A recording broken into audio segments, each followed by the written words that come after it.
പക്ഷേ നാളെയാണ് ആ വിരാട സംഗമം. എത്രത്തോളം പ്രസക്തിയുണ്ട് ഈ കാലത്ത്, ഈ സമയത്ത്, ഈ സംഗമത്തിൽ? തീർച്ചയായിട്ടും ഏറ്റവും പ്രസക്തമായ ഒന്നാണ് നാളെ നടക്കാൻ പോകുന്ന അയ്യപ്പ സംഗമം, അയ്യപ്പ ഭക്ത സംഗമം, അല്ലെങ്കിൽ ശബരിമല സംരക്ഷണ സംഗമം. പല പേരുകളിൽ നമുക്കതിനെ വിളിക്കാം, പല വ്യാഖ്യാനങ്ങളും കൊടുക്കാം. നന്ദേട്ടൻ സൂചിപ്പിച്ചതുപോലെ ശബരിമലയെ തകർക്കാനുള്ള സുപ്രീം കോടതി വിധിയുടെ ചുവട് പിടിച്ചുകൊണ്ട് അവർക്കതൊരു വാലറ്റം കിട്ടിയതാണ് പിടിച്ചു കയറാൻ. അത് പിടിച്ചുകൊണ്ട് കേരളത്തിൽ മുഴുവൻ ഈ പറയുന്ന അയ്യപ്പ വിശ്വാസത്തെ തകർക്കാൻ കാരണം എന്താണെന്ന് വെച്ചാൽ അതിന് മറ്റൊരു തലം കൂടിയുണ്ട് ശ്യാം. അയ്യപ്പ ഭക്തന്മാർ കേരളീയ സമൂഹത്തെ സംബന്ധിച്ചിടത്തോളം CPIMന് ഹൈന്ദവ വിഭാഗത്തിൽ വലിയ തോതിലുള്ള വോട്ട് ബാങ്ക് അവർ നിർമ്മിച്ചെടുത്തിട്ടുണ്ട്. അതിന് ശ്രീനാരായണ ഗുരുദേവനെ ഉപയോഗിച്ചിട്ടുണ്ട്. ഈ പറയുന്നത് പോലെ ശ്രീകൃഷ്ണ ഭഗവാന്റെ വിശ്വാസങ്ങളെ ഉപയോഗിച്ചിട്ടുണ്ട്. പ്രാദേശിക തലത്തിലുള്ള ചെറിയ ചെറിയ ക്ഷേത്രങ്ങൾ, അവിടങ്ങളിൽ ഗ്രാമതലങ്ങളിലുള്ള ചെറിയ ചെറിയ കാവുകൾ, മലബാർ ഭാഗത്തൊക്കെ പോയി കഴിഞ്ഞാൽ തെയ്യം, തിറ പോലുള്ള ആഘോഷങ്ങൾ, ഇതെല്ലാം ഉപയോഗിച്ചുകൊണ്ട് തന്നെയാണ് ഹൈന്ദവ വിഭാഗത്തെ തങ്ങളോടൊപ്പം നിർത്തിയത്. ആ വിഭാഗത്തിൻ്റെ വിശ്വാസം ഏതെങ്കിലും തരത്തിൽ അട്ടിമറിച്ച് ഈ പറയുന്ന മതാതീതം എന്നൊക്കെ പറയുന്ന കോപ്രായങ്ങൾ കാണിച്ച് യാതൊരു അർത്ഥവുമില്ലാത്ത കുറേ ആശയങ്ങൾ ഇങ്ങനെ പ്രചരിപ്പിച്ച് പിടിച്ചു നിർത്തണം എന്നുള്ള ഒരു കാര്യം. മറ്റൊന്ന്, ഈ പറയുന്ന ഒരു കാലത്ത് മറ്റൊരു വിഭാഗത്തെ മുഴുവൻ തങ്ങളോടൊപ്പം നിർത്താൻ വേണ്ടിയുള്ള പരിശ്രമം കാര്യമായി നടത്തി. പക്ഷേ ഇപ്പോൾ അവർ വിട്ടുപോവുകയാണ്. അതേ സമയത്ത് ഇവിടെയും ഇത് സംഭവിക്കുകയാണ്.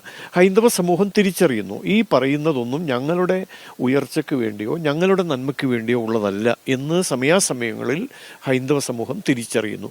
അപ്പോൾ എവിടെയും പിടിവള്ളി നഷ്ടപ്പെടുന്ന ഒരു സാഹചര്യത്തിൽ എന്തൊക്കെയോ കാണിച്ചു കൂട്ടുന്നു എന്നുള്ളതാണ് നമുക്കതിനെക്കുറിച്ച് പറയാൻ സാധിക്കുക. അതിനുള്ള ശക്തമായ പ്രതിരോധം, ഈ പറയുന്ന സംഘടിതമായ ഹൈന്ദവ വിരുദ്ധ പരിശ്രമങ്ങൾക്കെതിരെയുള്ള ശക്തമായ പ്രതിരോധം ഉയർന്ന മണ്ണാണ് ഈ പന്തളത്തെ മണ്ണ്.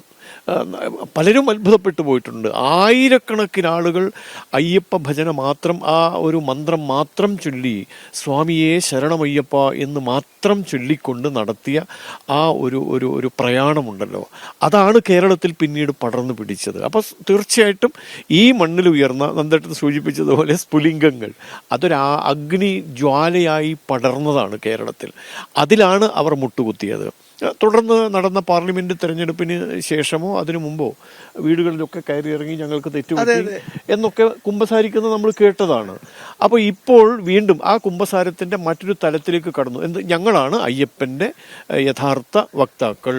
അതിനകത്തൊരു ചെറിയൊരു കാര്യം കൂടെ, അതായത് അന്ന് വാർത്താ സമ്മേളനം നടത്തി ആദ്യം ദേവസ്വം മന്ത്രിയാണ്, ദേവസ്വം ബോർഡ് പ്രസിഡന്റ് അല്ല വാർത്താ സമ്മേളനം നടത്തി, ദേവസ്വം മന്ത്രി മാത്രമായിരുന്നു. അന്ന് പറഞ്ഞിരുന്നത് തത്വമസി എന്നുള്ള ആ വാക്യം ലോകത്തിനെ അറിയിക്കുക, അതോടൊപ്പം തന്നെ ശബരിമലയുടെ പ്രസക്തി ലോകത്തെ അറിയിക്കാനാണ് ഈ സംഗമം എന്നാണ് പറഞ്ഞത്. ലോകത്ത് ഈ ശബരിമലയുടെ പ്രസക്തി എന്ത്, അയ്യപ്പ വിശ്വാസത്തിന്റെ പ്രസക്തി എന്ത് എന്ന് ലോക സമൂഹം മനസ്സിലാക്കിയതാണ്. ഇനി ഇവരിലൂടെ മനസ്സിലാക്കേണ്ട യാതൊരു കാര്യവുമില്ല എന്നുള്ള പ്രഖ്യാപനമാണ് ഒഴിഞ്ഞ കസേരകൾ. ഇവരീ കാണിക്കുന്ന വേഷം കെട്ടലുകൾക്കൊന്നും ഞങ്ങളെ കിട്ടില്ല എന്ന പരസ്യമായ പ്രഖ്യാപനമാണ്.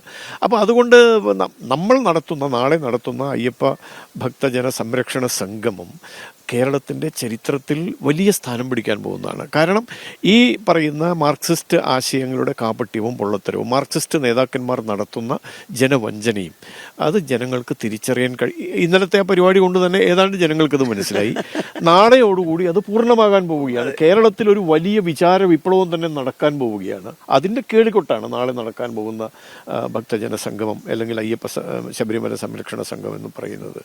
എന്തൊക്കെയാണ് ഇവർ കാണിച്ചു കൂട്ടിയത് എന്ന് ജനങ്ങൾ കണ്ടതാണ്, ജനത്തിലൂടെ കണ്ടതാണ്. തീർച്ചയായും ജനം ടിവിയെ സംബന്ധിച്ചും വലിയൊരു ദൗത്യമാണ് ജനം TV നിർവഹിക്കുന്നത്. കാരണം ഞങ്ങളെ സംബന്ധിച്ചിടത്തോളം നിങ്ങളെ പോലെയുള്ള ആളുകളാണ് ഞങ്ങളെ അന്നത്തെ മാർഗനിർദ്ദേശം നൽകിയത്. അതിൻ്റെതായിട്ടുള്ള ഒരു വലിയ ഭാഗ്യം ഞങ്ങൾക്കുണ്ടായിട്ടുണ്ട്. സത്യത്തിൽ ഇതിൽ ഏറ്റവും വലിയ ഒന്നാമത് ഹിന്ദു സമൂഹം കടപ്പെട്ടിരിക്കുന്ന പ്രസ്ഥാനങ്ങളിൽ ഒന്ന് ജനം TV-യാണ്. കാരണം ജനം TV-യാണ് ഒരുപക്ഷെ ഔദ്യോഗികമായി ഏതെങ്കിലും ഒരു സംഘടന നിലപാട് പ്രഖ്യാപിക്കുന്നതിന് മുമ്പ് തങ്ങളുടെ നിലപാട് പ്രഖ്യാപിച്ചത്. ഭക്തർക്കൊപ്പം എന്ന് പറയുന്ന ഒരു ക്യാപ്ഷനോടുകൂടി തൻ്റെ ഇടത്തോടെ ഒരൊത്തുതീർപ്പും ഇല്ലാതെ വളരെയേറെ പീഡനങ്ങൾ ഏറ്റുവാങ്ങിയിരുന്നു. നിങ്ങളുടെ അല്ല, നമ്മുടെ ജനം TV-യുടെ ചെറുപ്പക്കാരായിട്ടുള്ള ലേഖകർ, അരുണൊക്കെ അടക്കമുള്ള ആൾക്കാർ, ശ്യാമും, അല്ലെങ്കിൽ അന്ന് ഉമേഷ്, അരുൺ, അഭിലാഷ്, ഗൗതം, ഇവരൊക്കെ ആ ശബരിമലയിലെ കാട്ടിലും മെട്ടിലും, കാരണം അവരെയും പോലീസ് തേടുമായിരുന്നു.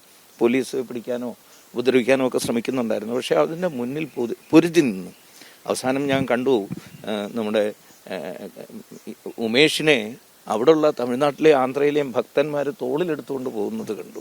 കാരണം ആ അവസാനത്തെ പോരാട്ടം വിജയിച്ചു കഴിഞ്ഞപ്പോൾ അതിലെടുത്തൊരു നിലപാട് അത് അങ്ങേയറ്റം ശ്ലാഘനീയമാണ്, അഭിനന്ദനാർഹമാണ്. ഇവിടുത്തെ ഹിന്ദുക്കളുടെ കണ്ണു തുറപ്പിച്ച ഒരു പ്രസ്ഥാനമെന്ന നിലയിൽ ജനത്തിൻ്റെ പേര് ഈ ചരിത്രത്തിൽ കാലത്തിൻ്റെ ഈ മണൽത്തീരത്ത് ഒരിക്കലും മാഞ്ഞു പോകാത്ത വിധത്തിൽ എഴുതപ്പെടുന്ന ഒന്നാണ്. അതുകൊണ്ട് ഞാൻ ഈ അവസരത്തിൽ ജനം ടി വിയുടെ മൊത്തം സമിതിക്ക്, മൊത്തം മാനേജ്മെൻറ്റിന്, അതിന് പിന്തുണ കൊടുത്ത മാനേജ്മെൻറ്റിന്, ആ കാര്യം സധൈര്യം ചെയ്ത റിപ്പോർട്ടർമാർക്ക് അഭിനന്ദനത്തോടൊപ്പം വലിയൊരു പ്രണാമം, നമസ്കാരം കൂടി ഈ അവസരത്തിൽ തരാൻ ഞാൻ ഈ അവസരം ഉപയോഗിക്കാം. തീർച്ചയായും നന്ദേട്ടാ, എല്ലാവർക്കും. കാരണം CG ഉമേഷ് ആയാലും ഇതാ ഈ അരുണായാലും ഗൗതമായാലും എൻ അഭിലാഷ് അന്ന് റിപ്പോർട്ട് ചെയ്യുമ്പോൾ ഒരു ഭക്തൻ മൈക്ക് വാങ്ങിയിട്ടാണ് റിക്വസ്റ്റ് ചെയ്തത്. ആ വിഷ്വല് ഭയങ്കരമായി വൈറലായ ഒരു വിഷ്വലായിരുന്നു. ആന്ധ്രയിൽ അദ്ദേഹം ഇംഗ്ലീഷിലും ഹിന്ദിയിലും ഒക്കെ കിതയ്ക്കുകയാണ് പാവം. അദ്ദേഹം പറയുകയാണ്, എന്തിനാണ് നിങ്ങൾ ഈ ഉപദ്രവിക്കുന്നത്? അവർക്ക് ഒരല്പം കാത്തു നിന്നുകൂടെ? അവർ തയ്യാറാണല്ലോ, നിങ്ങൾ എന്തിനാണ് ഈ ക്രൂരത കാണിക്കുന്നത്? അദ്ദേഹം ഒരു ഉയർന്ന ഉദ്യോഗസ്ഥനാണ്, ഒരു എന്താ പറയുക, സിവിൽ സർവീസ് പോലുള്ള ഉയർന്ന ഉദ്യോഗസ്ഥനാണ്. അദ്ദേഹമാണ് അത് പറഞ്ഞത്. വേറൊരു കൊച്ചു കുട്ടി കരഞ്ഞുകൊണ്ട് പോവല്ലേ നിങ്ങൾ, അതായത് ആക്ടിവിസ്റ്റുകളോടാണ് അവരെ വേഷം കെട്ടിച്ച് മുകളിലേക്ക് കൊണ്ടുപോകാൻ.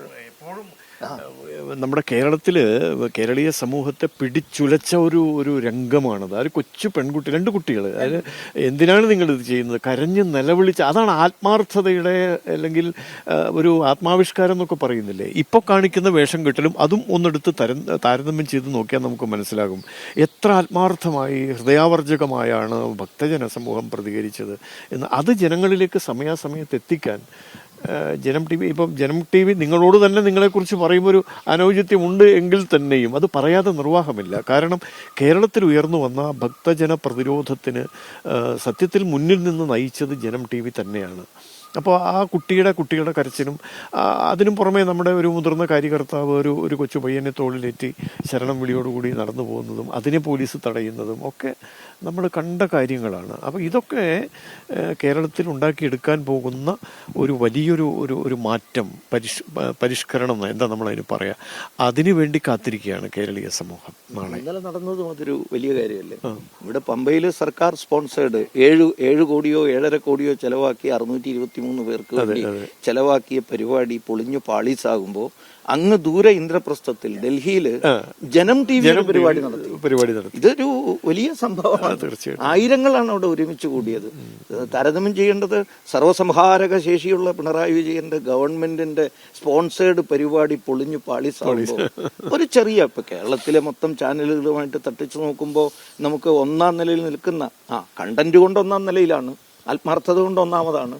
പക്ഷേ ധനശേഷിയോ സർക്കാർ സഹായമോ ഒന്നുമില്ലാത്ത ഒരു ചാനൽ ഒരു പരിപാടി നടത്തിയപ്പോൾ അത് എത്ര വലിയൊരു പരിപാടിയായിരുന്നു, എത്ര ഗംഭീരമായൊരു പരിപാടിയായി മാറി. അത് തന്നെ ഒരു താരതമ്യം ചെയ്യാനൊരു അവസരമാണ്. കാരണം അതിൻ്റെ ഒരേ ഒരു കാരണം, അത് ആത്മാർത്ഥമായ ഭക്തിയോടുകൂടി അയ്യപ്പനോടുള്ള കമ്മിറ്റ്മെൻറ്റോടുകൂടി നടത്തിയ ഒന്നാണ്.